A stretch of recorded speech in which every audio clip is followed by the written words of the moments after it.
We're so glad you've joined us today. This is Transitions 101, a long-awaited introduction to all things transitions. I'm Patsy Egan, and I'm proud to work with Carly Vauchel, who will be leading us through this work. Thank you, Carly.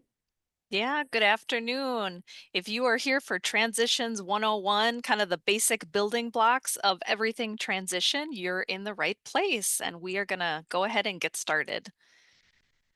Here is a slide with our objectives. I'm not going to read through the whole thing, but keep in mind that this is kind of an intro level to transitions. So we're going to focus on defining what is that term and what are some key transition activities. Some things that are listed on this slide are adult career pathways, IET, and the many partnerships that really form the work of transitions in adult education.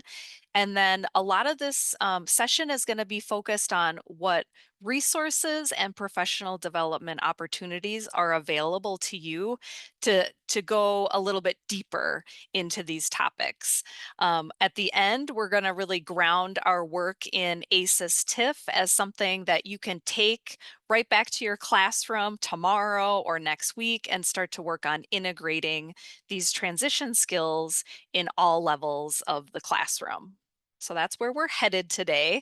And kind of one piece of logistics, we're going to be using a really key resource throughout this training. It's called the Transitions Notes and Personal PD Plan, and it's going to be shared in the chat right now. I'd like everybody to take a minute to click on that link, and we're sharing a forced copy of this document. So if you click on the link and you get kind of a blank white screen that looks like this top image, you might click on it and think, oh, did I do the right thing? Yes, you did the right thing. You're creating a version of this document on your device. And then this is where, if you are comfortable doing electronic notes for this session, you can take some notes there. Every resource that I show on the screen, links that I talk about, you don't have to find them later. They're going to be on this document. So please click on that, keep it open throughout the session, and then you'll have that key resource moving forward. So now I'm going to introduce our presenters today. My name is Carly Vauchel. I work with Patsy at Atlas. My role is as the Adult Career Pathways and Transitions Coordinator, and I'm going to invite Julie to share her introduction. Good afternoon, everyone. I'm Julie Dinko. I work at the Minnesota Department of Education in adult basic education. And I am the transition specialist, and I work closely with Carly and the Atlas team around everything transitions. Thank you. So you notice that term transitions, right? It's right in our role. And Julie and I have talked about probably the most common question that we both get from people, folks who are new to adult education, but also just people who have been around a while. And they hear this term and they think, what is transitions? And if you get anything out of this webinar today, we want you to be able to kind of start to answer that term in your own words and know some resources about transitions. So that's where we're going to start our time this afternoon. We're actually going to use a Mentimeter word cloud activity to kind of start to think about what do we already know about transitions and how would we describe it. So maybe you've used Mentimeter before. The easiest way to join this activity is to use your smartphone if you have it close to you. You can open up the camera on your phone and scan the QR code that's right in the middle of the screen. Another option is to click on the link that is being shared in the chat, whichever one is going to work. When you do that, there's going to be a question. We just want you to start to think about how would you describe adult education transitions? And you can do that in one word or one phrase, and then enter that. And I am going to pull up Mentimeter. And we'll go into present mode. So we're just brainstorming a little bit about What is adult education transitions? The QR code is there. If you need to scan that, thank you for submitting some responses. We've got some great ideas coming in, bridging, continuing, getting students ready for careers, next steps, moving forward, move from one setting to another. You guys definitely have the gist here of transitions, job skills, soft skills, hard skills. Great. We'll give people a few more seconds to add in another idea. But absolutely, I'm definitely seeing a theme here in terms of what is adult education's transitions. And it's funny that we have this idea of bridging, continuing, moving on. When I was putting this presentation together, the slides that I ended up going with had a lot of arrows. And so in my mind, that idea of arrows going in every which direction, right, is a way to kind of visually represent adult education transitions, where our students are starting in the classroom, we're together, we're learning together, and it doesn't really matter how long they're in school. Eventually, there's going to be a next step for them. It could be college, it could be training, it could be lots of different career fields, and these different colored arrows kind of represent that for me. So thanks for coming up with some general ideas, and I have this definition for transitions on the screen. It's the work of building students' capacity to move into and succeed in post-secondary options, career training, and employment. So it's not enough to get a job or enter college, but it's also really about having the skills that you need to be able to be successful in those areas of your life. In terms of kind of what are transition activities, this is the list that comes to mind. And this is also the topics that we're going to be talking about today. Adult career pathways, IET, which is integrated education and training.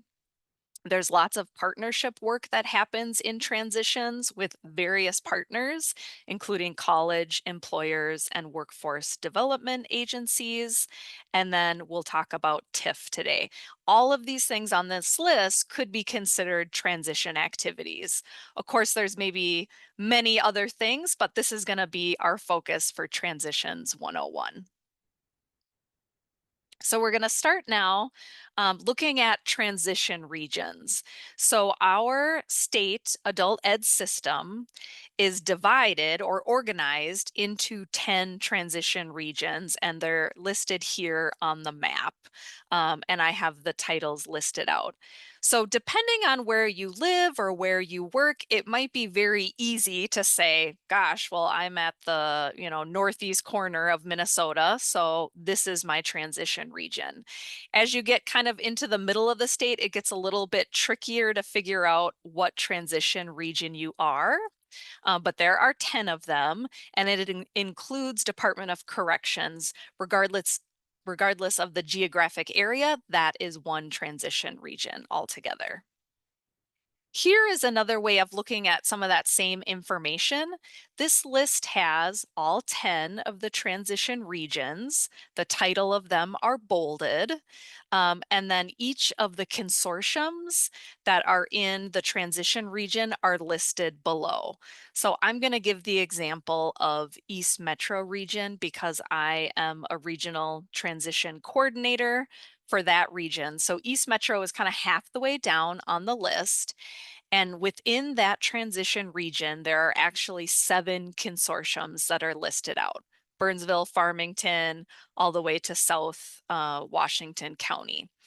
There's one of the consortiums that has a little asterisk, and what that means is that that's the fiscal agent for this transition region. So any regional transition funding gets funneled through the fiscal agent. And so there's one of those programs or consortiums listed on each of the transition region. So Hopefully everybody on this call knows who their consortium is, and you can kind of look through this list and find which one, which transition region you are located in. And I am wondering if you can take a minute to look at the list and then share that in the chat. What is your transition region? Go ahead and type that into the chat.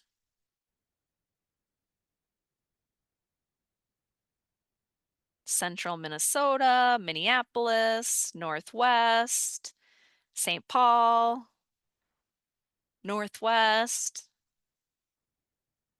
West Metro. We're from all over. That's what I was hoping for, but that's great. Southwest, Minneapolis. Yeah, thanks everybody for joining. Southwest. Good.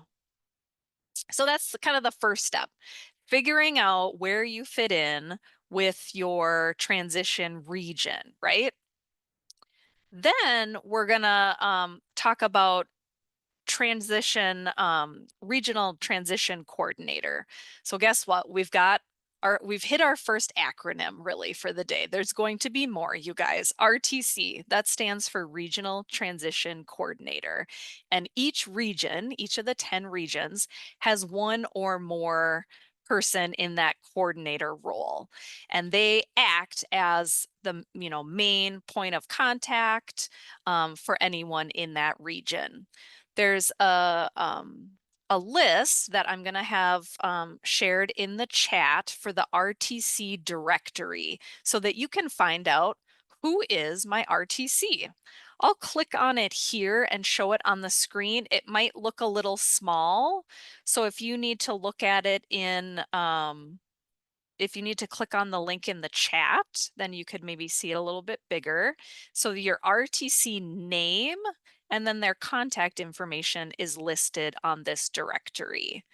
And just to make sure that we're all here, I was wondering if people could share the name of your RTC in the chat.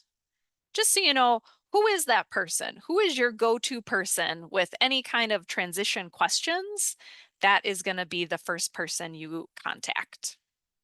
And I'm going to open up my chat.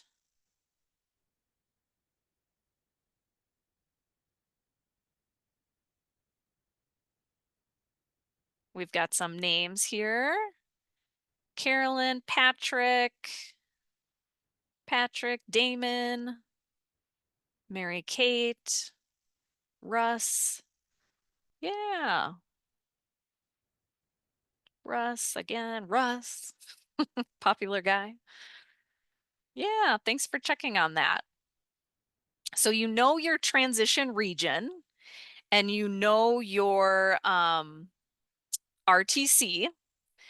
Those are two pieces of information that if you have access to this document, we want you to record on your transition notes and personal PD plan. If you don't have access to that right now, that is something I'll share the slides after this recording is done, and you can always have access to that in the future. But that is great to know.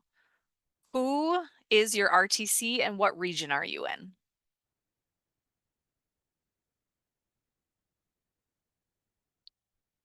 We are going to get to our first of those transition topics, adult career pathways, and I'm going to invite Julie to share these next few slides. Thank you, Carly. Many of you have heard the term adult career pathways, or probably more likely to have heard the term career pathways. And in adult education, we refer to them as adult career pathways. And something you may be interested in knowing, or maybe not, that federal legislation actually determines or has written a definition to what a career pathway is. And it has been verified not just by the Department of Education at the federal level. That's just one federal agency that has approved of this definition. It's also the Department of Labor. It's the Department of agriculture. It's the Department, I think, of Energy as well. So there are over 13 federal agencies that came together and settled on one definition of what a career pathway is. And there's 7 elements to a career pathway. Actually, there's 7 elements to the federally defined or the federal definition of a career pathway. And you can see the first 2 on this slide. A is basically that you want to align with the skill needs of the industries that are either in your region or in your state.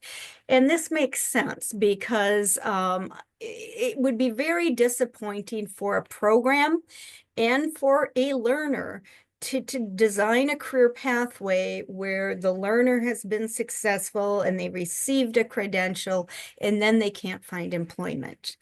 It would be frustrating for everyone. And so one of the things they want you to start with is like, is there a need for the skills that we're providing training on?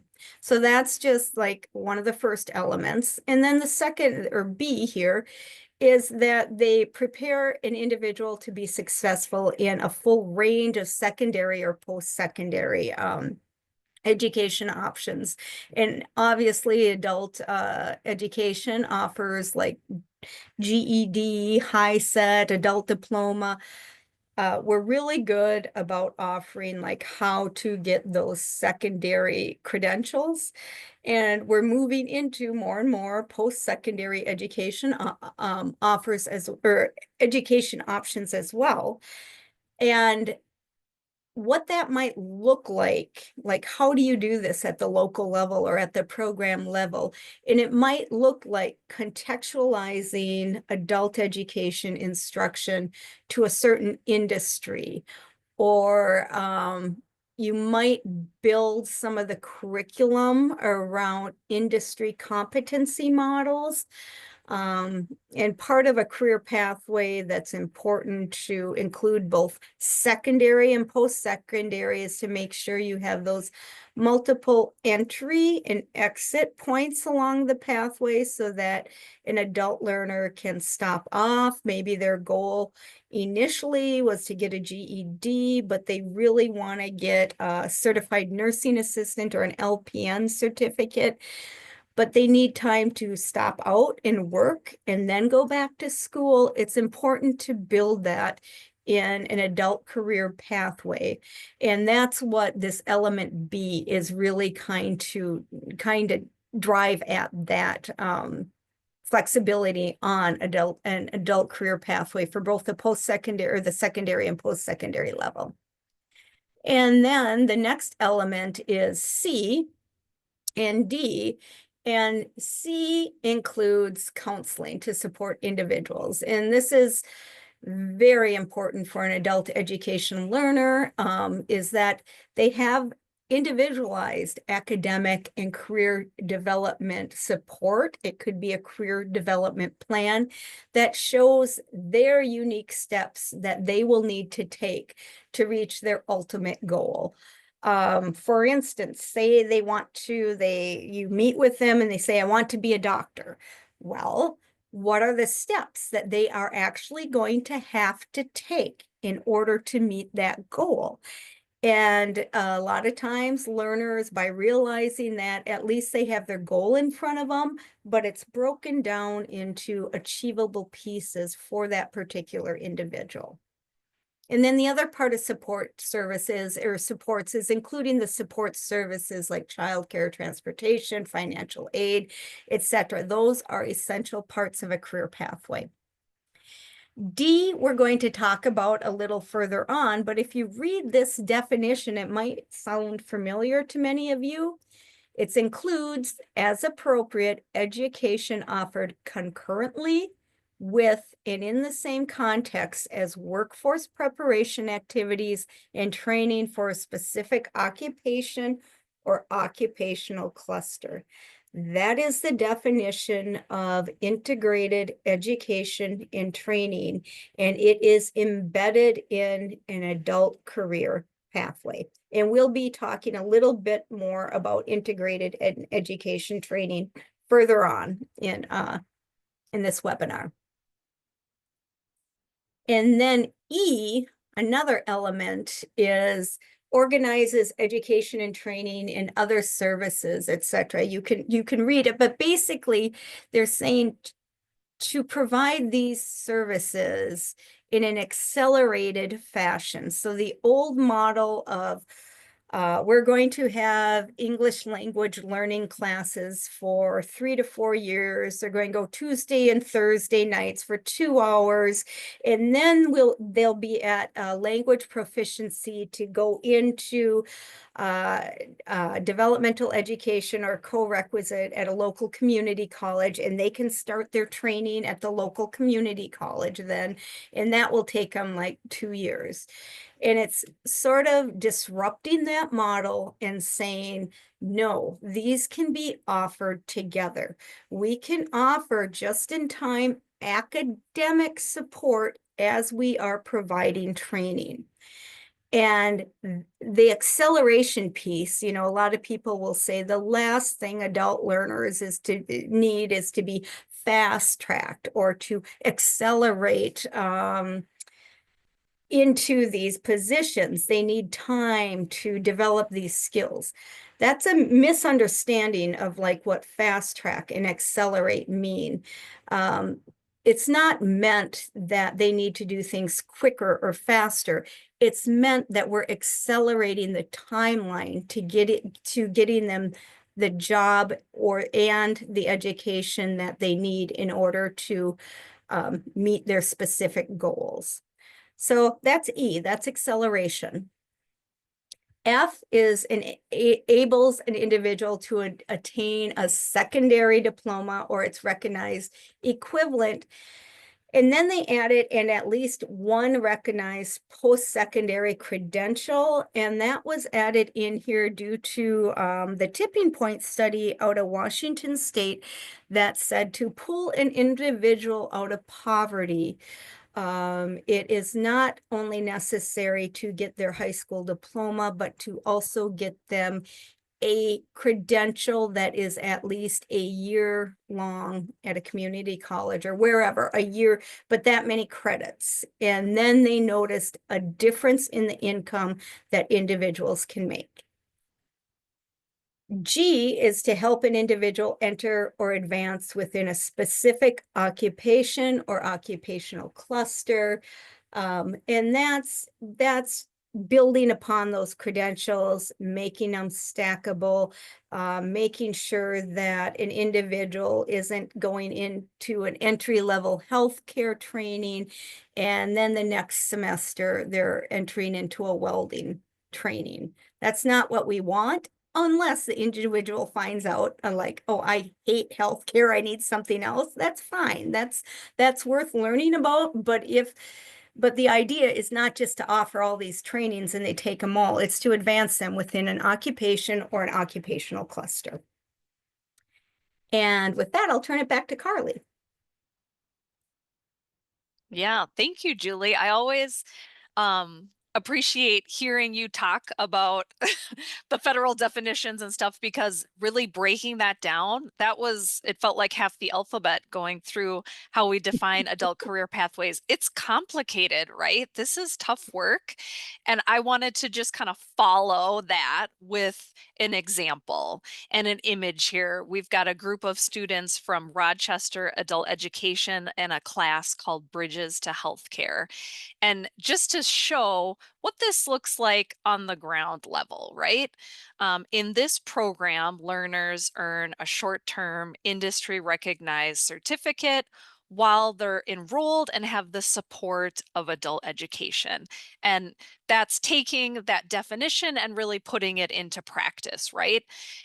This is a program that's been around, I think, since 2013 or something. So they have a long track record, and really it's so successful because of the level and quality of partnership that they have. I list the partners at the end here: Workforce Inc., which is their workforce development organization in that region, Rochester Community and Technical College, and then local employers. As we can tell, this is a healthcare class. There are eager employers who are looking for people to fill those positions. And so this program prepares students to be successful in that field. And one thing that's kind of neat is that this program was featured on this 2-page brief. It's a PDF focused on adult career pathways. And I'm just going to pull it up just because that's really fun. I'm always looking for, what is kind of a condensed description or something. It's really hard to try to tackle some of these concepts when there are these long definitions and it's just really hard to break it down. This is a nice 2-page guide on, what are the highlights, what are the essential components of adult career pathways. This is on your personal PD document as a link, and this is just a nice way to maybe focus a staff meeting or some kind of training when you get together with work colleagues to look at adult career pathways, and it's not 20 pages long, right? It's just a 2-page brief and it has that nice highlight of the Rochester program. Another resource that I wanted to highlight is the Atlas website, of course, and some helpful resources that are there. The first one listed is the Adult Career Pathway curriculum link, and I will open that as well just to show everybody what it looks like. Hopefully everybody knows about this, or chances are you've used it, but just in case you haven't, I want to show it to everybody. So on the Atlas website, we have a list of resources. Here it shows Adult Career Pathway course curricula. If you click that, it's going to open up and show you all of these different career clusters. So if you are looking for lesson plans, ideas to get started on an adult career pathway program at your own site, you don't need to start from scratch. Go ahead and check out some curricula that is listed on the website. Here you can see they're broken down into various career clusters. And then we even have this one called General Transitions, which might have lessons that could benefit many different career fields. It's definitely worth exploring if you're thinking, oh, hey, maybe we want to do a driver's class, or maybe we want to do this type of class. Check this out first, just to get some ideas. The other thing that I wanted to show on the Atlas website is called Adult Career Pathway Development Tools. So everybody on this call is probably in a different place in terms of what adult career pathways they have at their site. Are they well established? Do they want to start something? Well, we have lots of different resources for every different place that you might be. Here, there's a few categories on the side: budgeting and funding, course design. Maybe you're getting started and you just don't know how to start designing it. Effective collaboration, there are some resources there that absolutely can be a challenge in the work of adult career pathways. And then there's some other skills and resources and tools below. So really, this is a great go-to place no matter where you're at in your adult career pathways journey. We're gonna continue onto our next kind of specific adult career pathways activity. We're gonna hone in on IET, which stands for Integrated Education and Training. So if we think about adult career pathways kind of being this broader definition, IET is one specific, very specific type of adult career pathways program, and we abbreviate it and call it IET. And that's definitely one of the buzzwords we've had in adult education for a number of years, and I don't think it's going anywhere. So we do have a lot of training related to IET that we'll talk about a little bit later. But first, we got to figure out, what is it? And that definition was in what Julie shared. But just to share it again here, IET is a service approach that provides adult education and literacy activities concurrently and contextually with workforce preparation activities and workforce training for a specific occupation or occupational cluster for the purpose of educational and career advancement. And that definition comes directly from WIOA. So there's 3 parts to IET. If you don't have all 3 parts happening contextually and concurrently, you do not have an IET program. And we're going to spend a couple slides kind of looking specifically at what are those 3 areas? What do they look like, right? Adult ed and literacy, workforce preparation, and workforce training. So in terms of, what does this look like in the class? Your adult ed and literacy, that's going to be your explicit instruction of academic skills. And when we are talking about reading, writing, speaking, numeracy, I should have had listening on there as well. We, in Minnesota adult education, are using the CCRS to define those academic skills. In terms of workforce preparation, this can look like a lot of different things, but I wanted to give you a couple kind of concrete examples here. These could be activities that prepare students for resume writing, interview skills. We're going to talk later about transition skills known as ACEs TIF, and we'll look a little closer at that, but things like critical thinking, how to work on time management and self-management, navigating different systems, lots of, sometimes they're referred to as soft skills, professional skills that are needed to succeed in these areas. And then lastly, the workforce training is, in my mind, kind of the on-the-job skills. If you're working as a CNA, what are the skills you're going to need to know how to do? They're totally different than the skills that you're going to need to work in manufacturing or as a paraprofessional or as an IT professional. But it could be related to digital literacy, different types of hardware and software. If there's any kind of lab work where you're maybe, I'm thinking about like taking somebody's blood pressure for a CNA class, or any of those really kind of hands-on type activities, that would be considered workforce training. This could happen at a college or at another training partner at a different location than adult education, but it could also be on site at an adult education program. And also anything related to credentialing, test prep. Most of these, well, it's required with an IET to have an industry recognized credential. So students preparing for that will be working on test prep.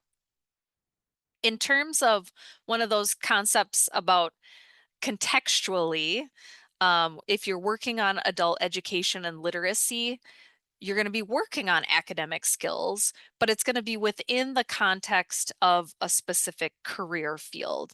So I'm thinking maybe about numeracy skills with a trade, construction, carpentry. It might be really focused on measurements and fractions, and you're not just learning those things in an academic way. You've got the ruler out. You're measuring things throughout the classroom. You're looking at blueprints and you're really applying it to that career field, whichever career field it is. In terms of workforce preparation, this could look a lot of different ways, contextualizing it, but it could be researching employers. Who are the top employers in this field in your region, right? Customizing your resume and your interview prep so that you're using terms from that field and working on your knowledge base. You could also be exploring different steps in that career pathway, stackable credentials. Maybe in the context of this IET program, you're earning your PCA certificate. Well, what is an additional certification that could be helpful to get a pay boost at work or to just kind of continue your career in the healthcare field, for instance? And then any of the workforce training, putting it in context of that specific career cluster or career field. It's always got to relate to that. So it's going to look very different depending on what career field you're preparing students for in your IET program. Another kind of key concept in terms of IET is concurrently, which means simultaneously, that you've got to be working on these 3 pieces of IET kind of at the same time, generally over the course of the week or the month. And the way we kind of show this in our IET application is percentages. So what I have is just a scenario, right? I was thinking about a CNA class that I have observed before that kind of starts in the fall and it goes through the fall semester.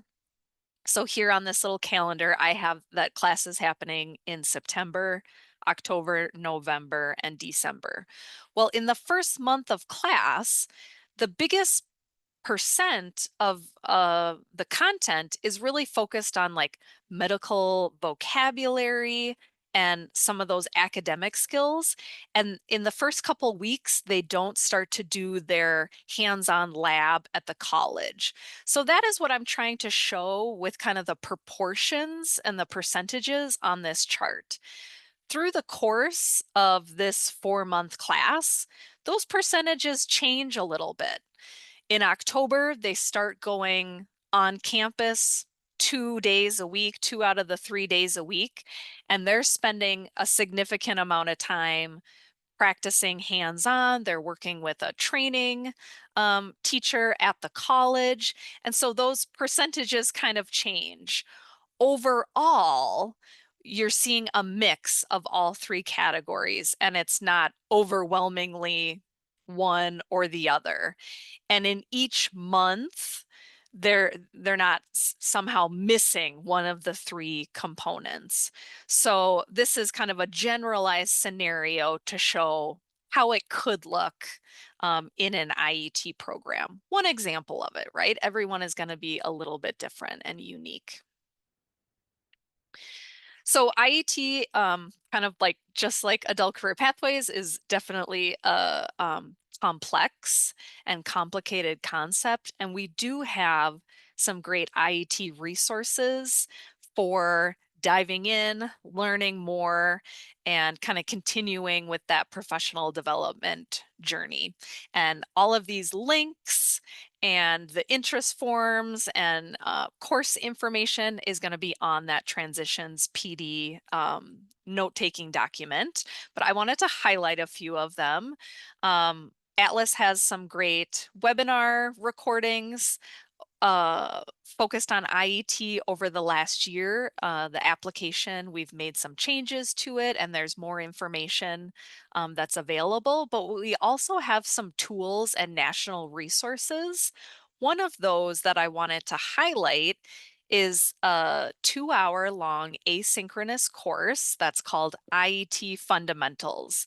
So kind of along the lines of this Transitions 101 session today, what are the basics about IET? And it's an asynchronous course, which for a lot of people is a great way to work through content and learn at their site, whatever day and time they want to do that. And it's going to go in depth on the basics of IET. And it's 2 hours. You earn CEUs at the end of it. And it is from Links, a national leader in IET work. And this would be a great place for people to start if they're wondering, you know, maybe their program wants to do something with IET, they want to get started. If you are a new adult education supervisor or a new teacher in adult education, this would be a great place to start to learn more. And the link is there in the resources we're sharing. So it would be a great start to learn the basics, right? IET fundamentals. Then if, you know, there's still some more learning to do, might I suggest IET coaching? Because the thing about IET is that every program and every site, it's going to look different, right? So this level of kind of personalized and individualized training related to IET is actually a really great model to work on enhancing IET classes at your site.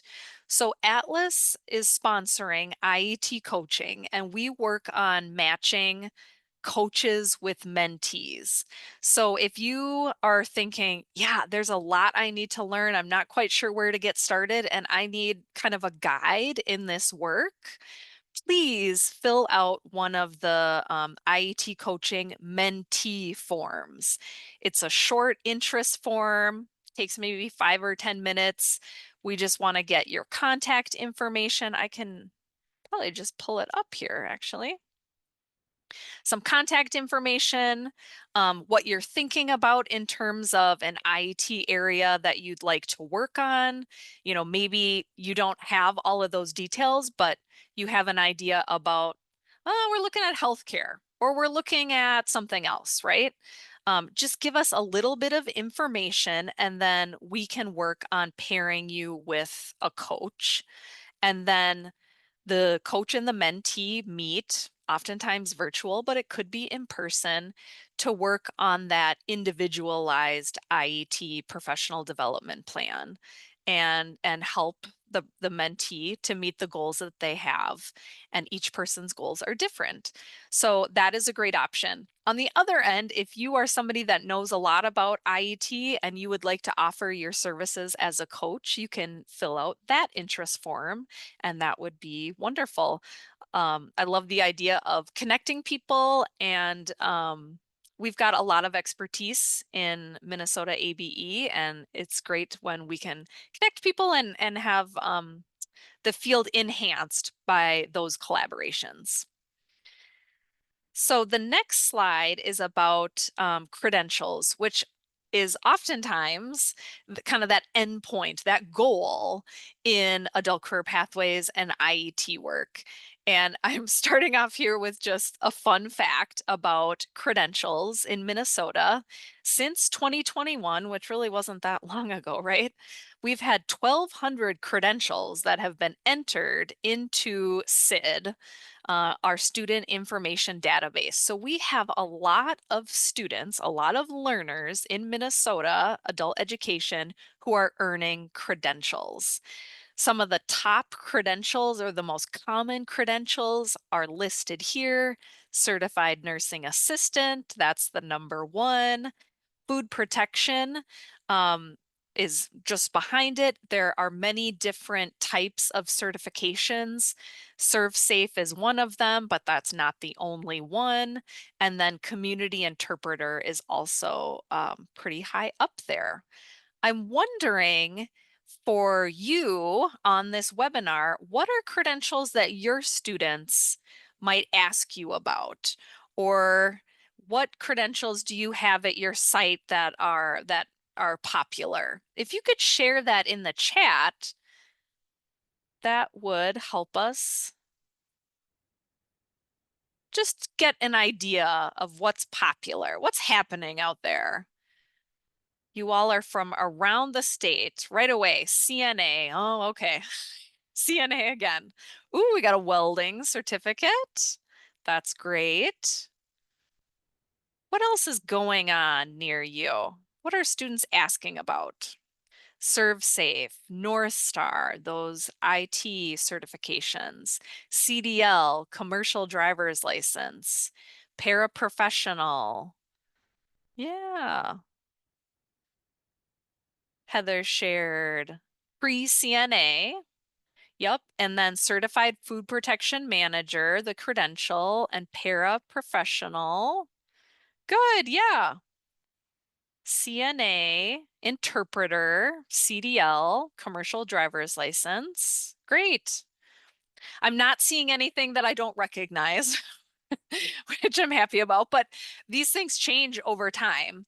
And really, there are many different credentials, right? And certificates, and all of these different titles that you hear about from students or from other people in adult education. And we have at Atlas put together some really nice resources to help practitioners who just want to kind of know what are the basics of these credentials and what can I use to prepare my students for these things. So I've got 3 things that I'm going to point out here. This first one is a video and a handout, so kind of 2 separate resources that go together, focused on workplace credentials. It's a 10-minute video. I always like to tell people how long the video is. It's a 10-minute video. It's very informative, and the focus of this video is on what's the difference between a license and a credential and a certification and a certificate. And let me tell you, there is a difference, right? And I didn't know the nuances of all of that until I watched that video. If videos aren't your thing and you prefer to look at the handout, it's a 2-page handout that outlines how are these things different, how are they the same, and what terms should you be using. Cliff notes here, credentials is the term. You can talk about it as an umbrella. It's the umbrella term. So if you're unsure if it's a certificate or a certification, the safest thing to do is just to call it a credential, and then you're definitely saying the right term. Also, in terms of Atlas resources, we have identified some leaders in the field in terms of very common credentials, and we call those people credential specialists. And so last year, we focused on 3 common credentials, and they were the ones that I had listed out in terms of which are the most common. And I saw these in the chat when people shared: certified nursing assistant, community interpreter, and then food protection manager credential. Those are absolutely the 3 most common here. And I will go ahead and click on the food protection manager credential to show you what type of information is on here. So I'm going to open this resource. This is a 6-page document. And instead of somebody trying to do a bunch of research and Google searching and going on different websites, they can come here to this credential information page and find all the links that they need and general information about this credential, take it to their site, help students with it, or they can use this information to maybe build an adult career pathway or an IET program from scratch, or to revise what they have. So I don't want to make anybody dizzy by scrolling too much, but we've got certification information. How much does the test cost? Where do they go? There's curriculum information and links, different training providers through adult education and non-ABE groups who are offering that training. So just a ton of information on those resources. And again, we started with 3: CNA, community interpreter, and food protection manager. This year, we have hired 3 more credential specialists in the areas. Oh, okay, I got to quiz myself: Microsoft Office specialist, paraprofessional, and commercial driver's license. So I'm encouraged by seeing those in the chat from you all that we're kind of on the right page there in terms of picking some more that are common, popular, happening in adult education. Another great resource in terms of those 3 common credentials is we did a webinar in September that featured speakers on certified nursing assistant, food protection manager, and community interpreter. So just another kind of alternative presentation of a lot of that same information. Everything you kind of need to know about that specific credential to get started or to dig a little bit deeper.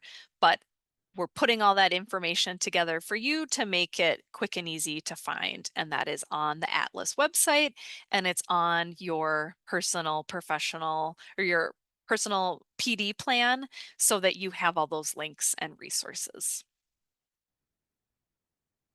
Okay, now we are going to get into partnership work, and I'm going to invite Julie to share post-secondary partnerships.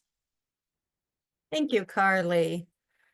Um, there are multiple ways that adult education partners with post-secondary. And in general terms, when I'm referring to post-secondary in Minnesota, most of our relationships, adult education relationships, are with the 2-year community colleges, the Minnesota State Community Colleges, and several of the tribal colleges as well. So there are some partnerships that work with private colleges, but the majority by far are with the community colleges here in Minnesota. And one of the ways that we can work with our community colleges is by having them being the training partner in an integrated education and training program. So they can actually be contracted to provide the training, or preferably, if you have a good relationship with them, they will allow adult education learners into some of their training programs, and we can offset the costs with different types of funding. But just one way overall is that they can provide training. And it should be noted that in Minnesota, adult education is on the majority of campuses of these community colleges and tribal colleges. And there's only a few where we don't have a presence. And in those institutions where we don't have a physical presence, they have very strong collaborations. So being a training partner can be one way that you can work with your local community college to provide learners with training that they need or credentials that they may need. Another area where we're working with our community colleges is in ability to benefit. And basically, what ability to benefit does is it turns on federal financial aid for a learner. And it turns it on for a learner that may not have a high school equivalency, whether that be a GED, high set adult diploma, etc. So they want to go to college. They don't have time to go back and take like all these courses and complete the GED and then go to college. So ability to benefit says, let's try to do this together, similar to IET.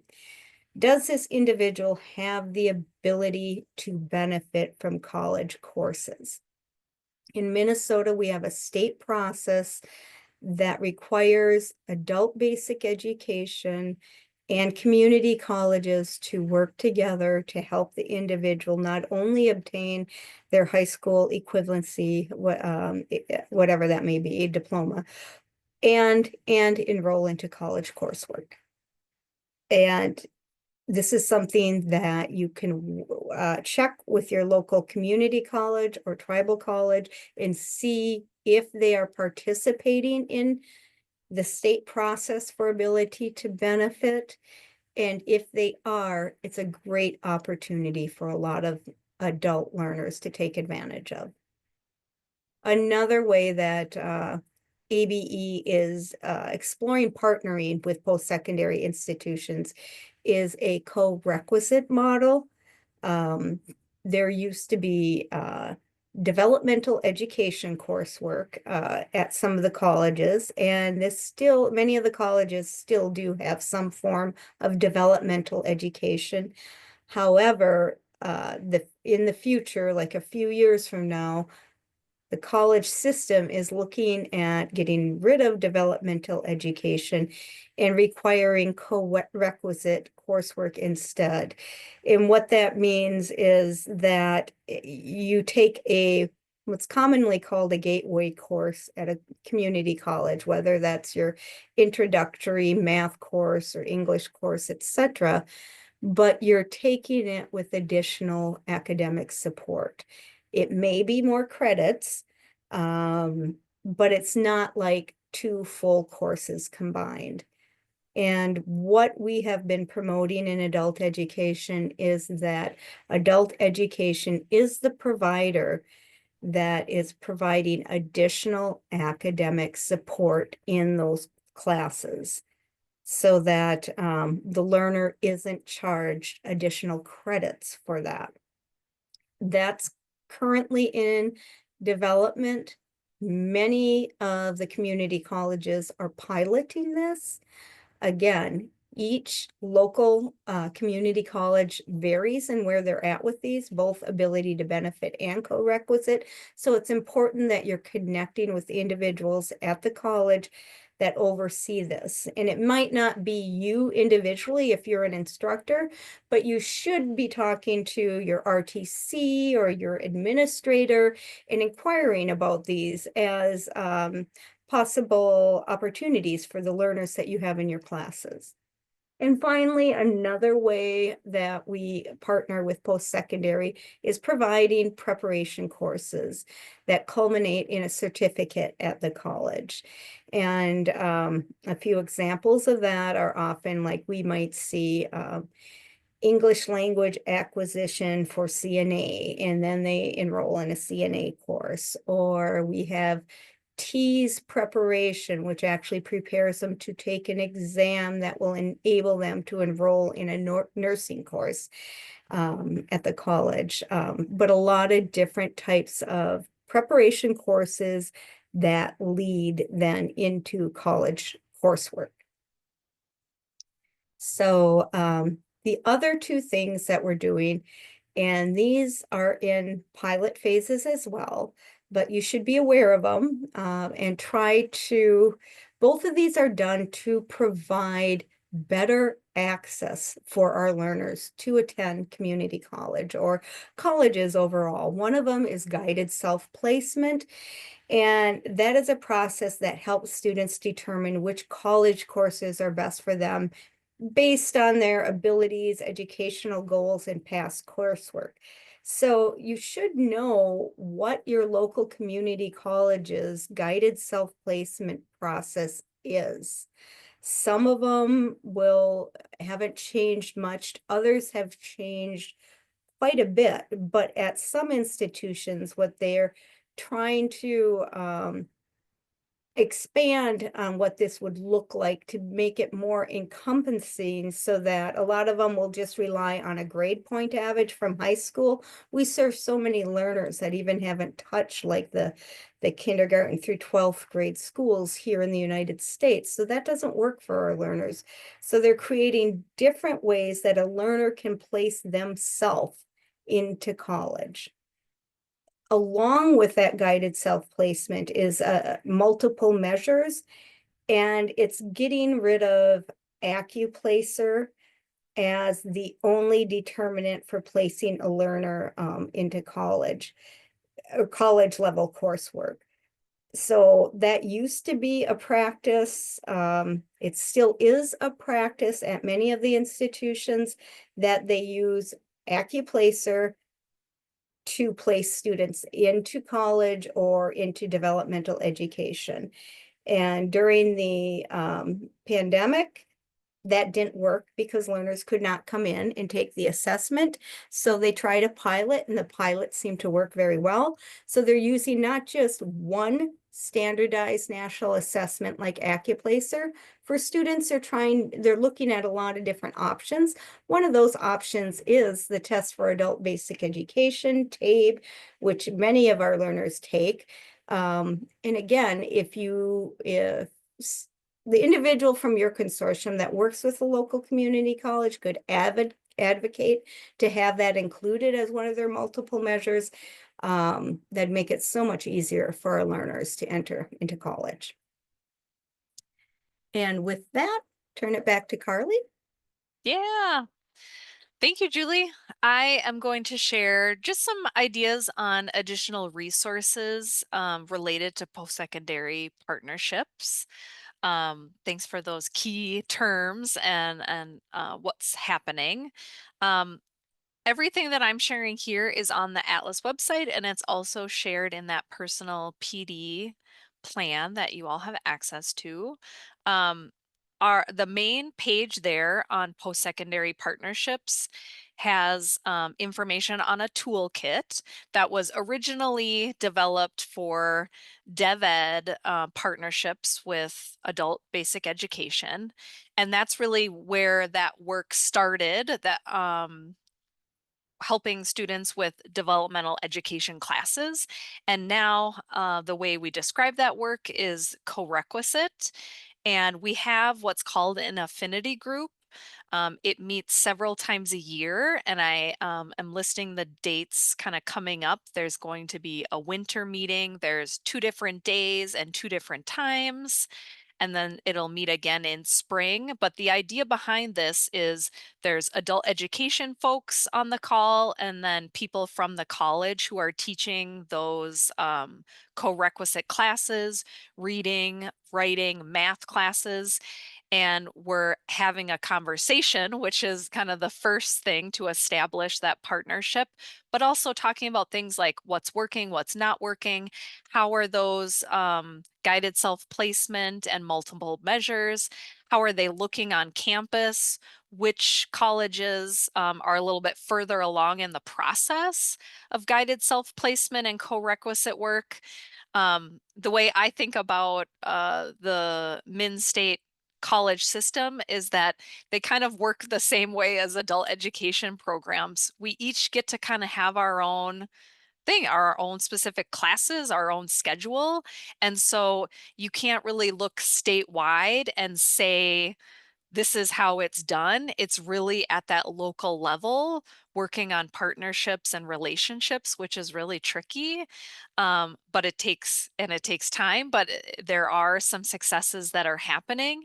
And if you are interested in knowing more or feel like you have a perspective that you want to share, joining one of those affinity group meetings is going to be the next step for you. And Julie said this as well. If you are thinking like, what is going on at the local community college in terms of some of those topics, ability to benefit, co-requisite, training with the college. If you're wondering, who could I contact to reach out, find out what's going on, your regional transition coordinator would be a great first point of contact for you to look into college and ABE partnerships. I'm gonna send it back to Julie. Thank you, Carly. So we're moving on to workforce development and employer partnerships. A lot of these are like great for training, providing training as part of an IET, and just building collaboration between adult education and the workforce boards and employers.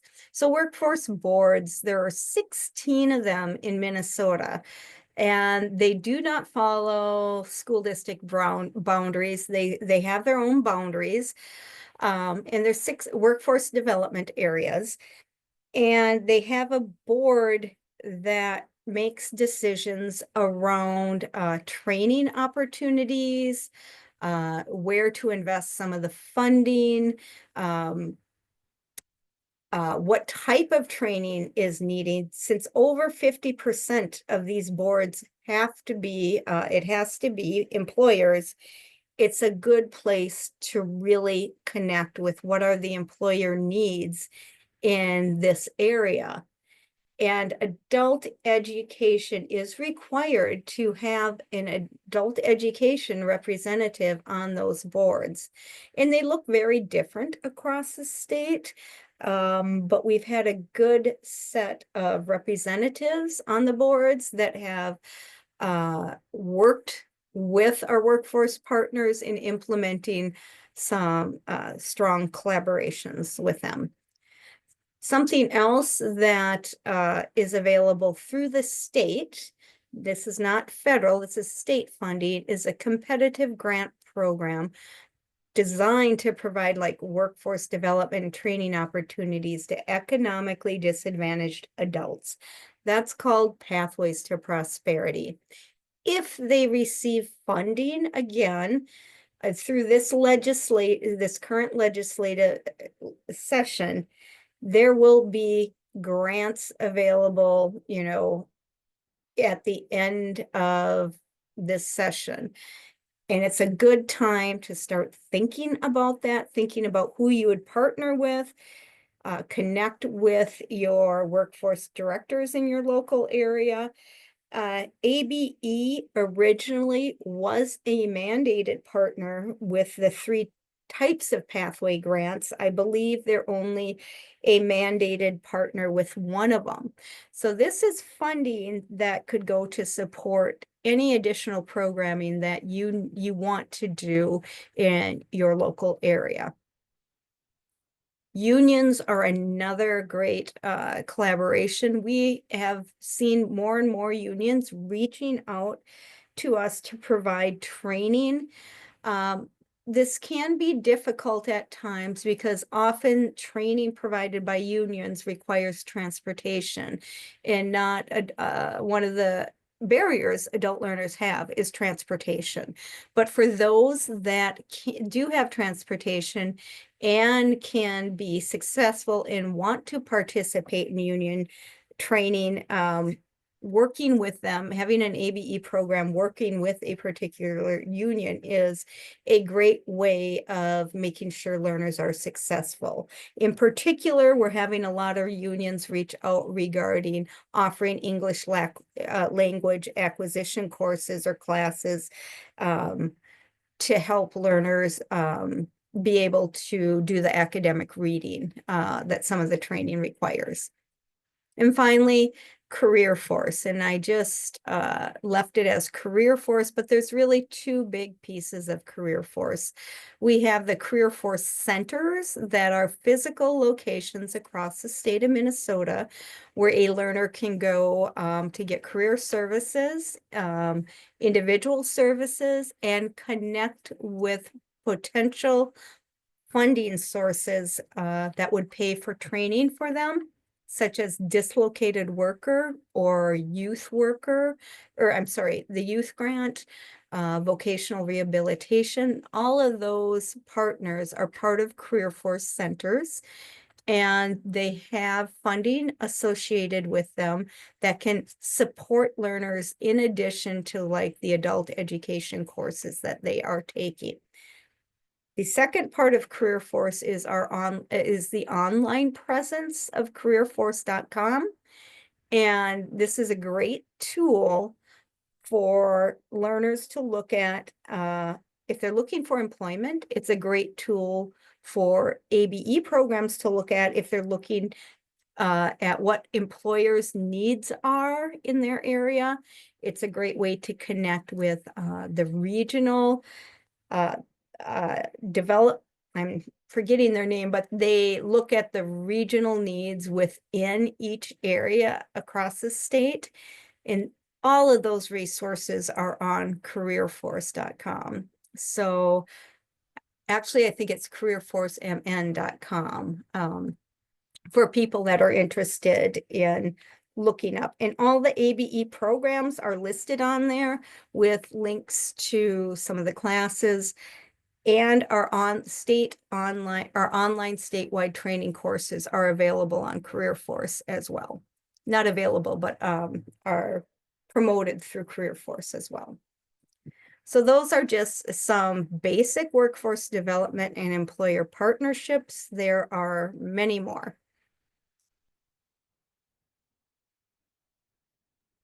Thank you, Julie.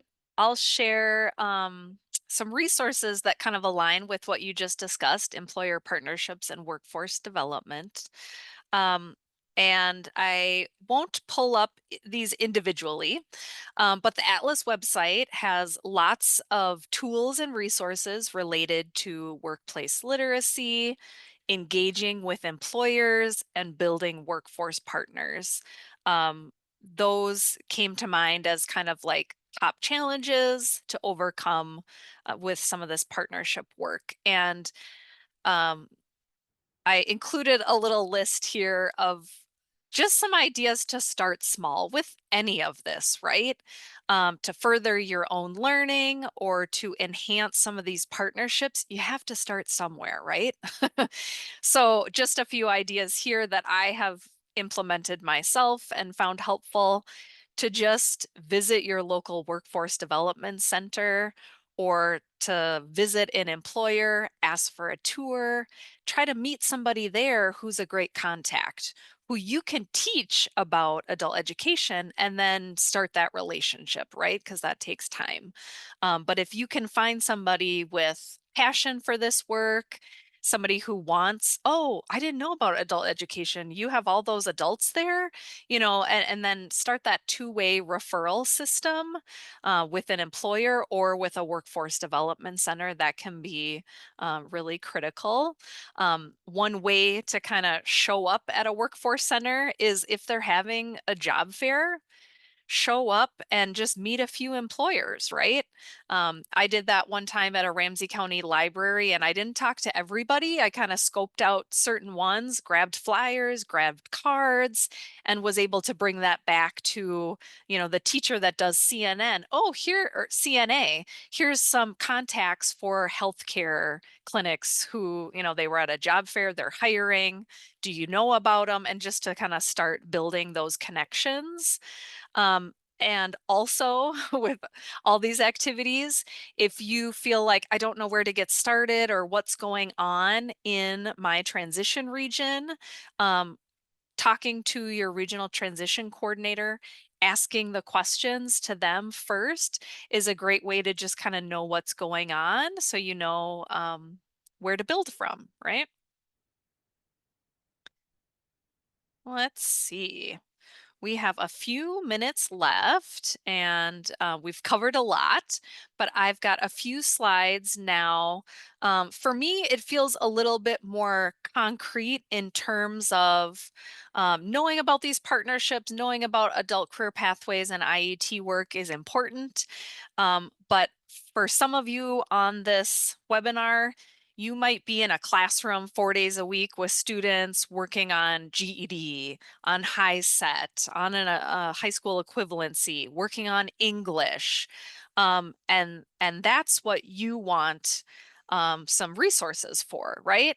And so this image here, this colorful circle, represents the 3 sets of content standards that we have in Minnesota adult education. It just got new and pretty over the last year or so. I love the colors and the concept here. So we've got CCRS in the dark green. Those are our academic skills. We've got the technology and digital literacy skills there with North Star. That's the bright green. And then at the bottom in blue is transition skills, which is the TIF or ACES TIF. More acronyms, right? So we want to just start by making sure that we know what these things stand for. So ACES is academic, career, and employability skills. And the TIF stands for Transition Integrations Framework. The TIF is a document. I have the link here. We'll share the link in that PD plan that you have access to, so you can get your hands on and save that electronically or print it off and have it, near you. But this document defines and categorizes various transition skills. And this next slide is going to show what are the skills we're talking about. There's 6 different TIF categories: critical thinking, developing a future pathway, effective communication, learning strategies, navigating systems, and self-management. I think we can all look at those categories and agree that those are incredibly important, just for adulting in general, but also thinking about transitioning to college, career, or training, right? Our learners need these skills. I need these skills, right, to be functioning in the workforce. So each of these skills is defined in the TIF, and we're not going to cover all 6, right? But we are going to spend a couple minutes looking at one of them. And I'll give you some resources on, how to follow up with more. But for today, we're just going to look briefly at self-management. So, we saw the categories. Those all sound great, right? Our students need those skills, but like, what is self-management? And it's defined here. I won't read that for you, but it does a really nice job of just kind of defining what that particular, sometimes called soft skill is. But then also in the TIF, it gets kind of down into the nitty gritty of it, right? It takes this category and divides it into 3 different skills. So part of self-management is setting realistic goals and working independently. That's skill 1. We also want students to manage information and materials for one's own learning and goals. And then the last skill, skill 3, related to self-management, manage time effectively to complete tasks. Those skills are further broken down into sub-skills. And so bit by bit, this is really breaking down like, what are all of the things that you need to know how to do to be successful in these transitions, right? Or in all areas of life. So hopefully when you look at this list for self-management, you're seeing things, that, yeah, I'm working on that with my students. We've got, some elements of the lesson we're working on right now, or we do some modules on that, or they do this type of lesson or that type of lesson. That's great. Chances are you are doing this work, right? But when we talk about getting training on ACES TIF for teachers, it's about what are the little tweaks and the little changes that we can make to just really enhance what transition skills are happening at all levels or in any class, whether it's online, whether it's in person, whatever the content is, right? So yes, you probably are doing self-management, but maybe we could add just another, enhance that a little bit, right? One great and kind of common way to incorporate ACES skills in the classroom is through routines. And in terms of self-management, the routines that kind of come to mind is maybe every month you pass out a calendar with the days that class is going to be held and the times, and the days that, this is a holiday or this is winter break, and kind of share that with students, right? So that's one example of a routine. How could you incorporate a few more ACES TIF skills in that routine? Maybe you talk about other types of time management and calendar systems, paper versus an online, or using your phone or something. Maybe you have a conversation about, how do you manage appointments, school calendars for your kids, or like other areas of life? How do you know, note your work hours? Do you use a paper calendar? Do you use something else? So you're just kind of trying to involve ACES TIF skills in more areas of your lesson. And it really isn't all or nothing. It's just small changes, small enhancements. Hey, we're going to try this and we're going to stick with it and see if it works. And Atlas has great resources on their website, and it even kind of has some what I would call like plug and play lessons, where if you want to check out these ACES lessons that are on the website, they're I'll show it to you all because it's really great. You can, if you know that your students are, a lot of them are really struggling with learning strategies, for instance, right? You can go to that folder, and there's lessons at 3 different levels here, and they're all aligned to ACES TIF. And maybe you plug and play, like I said, or maybe you take what's there and you adapt it. because you're online and it looks a little different, or you adapt it for a small group or a one-room schoolhouse setting. But take those resources and run with them, right? Another thing that I wanted to mention here about, how can we enhance ACES TIF in the classroom is that we do have a webinar. It feels forever away, but it's happening on May 5th, and it's focused on ACES TIF and numeracy. ACES TIF aligns with virtually every content area or everything else that we're focusing on in the classroom, whether it's technology, whether it's careers. ACES TIF is really that great bind or glue where you can be working on ACES TIF skills and something else. And I love, kind of getting 2-for-1s or 3-for-1s. We might as well be working on navigating systems and technology and career pathway stuff all at the same time, right? Multitasking, really. A couple other ACES TIF resources. We have a foundations course for ACES TIF, and it's on Canvas, which, there's a lot of professional development offered through Canvas. So it's an online course. You can do it at your own pace, whatever day and time.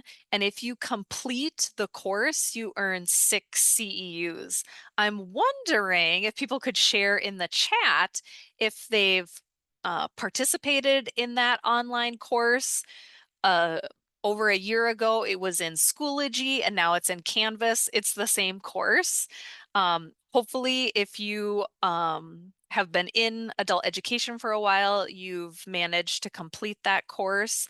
But if you're new, this is a great resource to put in your personal professional development plan and kind of just get on the radar. So that's a great asynchronous option if you just kind of like being able to go through it on your own. If that's not your style, we also had a webinar series that happened earlier this fall.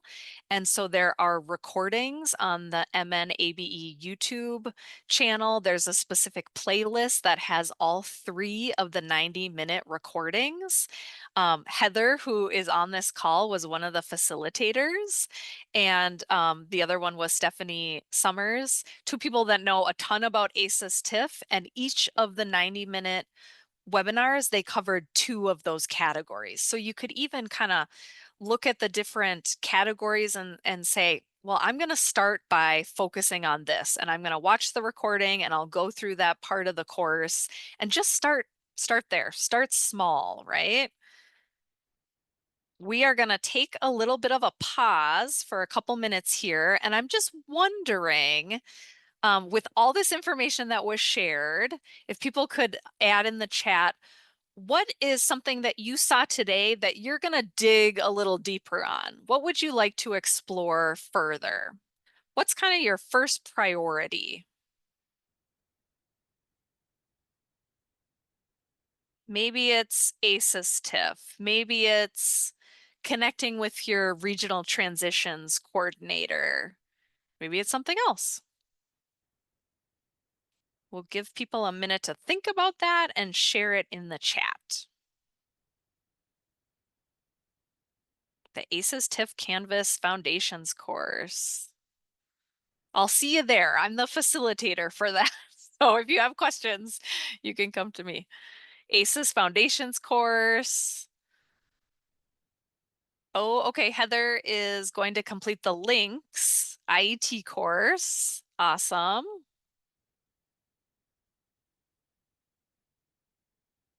Yay. Thank you, Damon, for that feedback. The IET info was very helpful. Good. Julia said connecting with my RTC, visit our career force. Yay. That's awesome. See who's there. See how many people are there. Make a great contact. Sometimes, I tell people all the time, you can send 5 emails, and in that same amount of time, you can go there in person and find the person who you really want to connect with. And that should start off with a great relationship, right? Let's see, dig into resources available, creating a course. Yeah, maybe like an adult career pathways or an IET course. That's great. You know, it's the beginning of the year, so we can be really ambitious, and I like what plans you have. And hopefully what has been shared is there to support that. In the last couple minutes that we have, I want to point out two other helpful resources that are going to be shared in the chat. The first one is called the Transitions One Pager.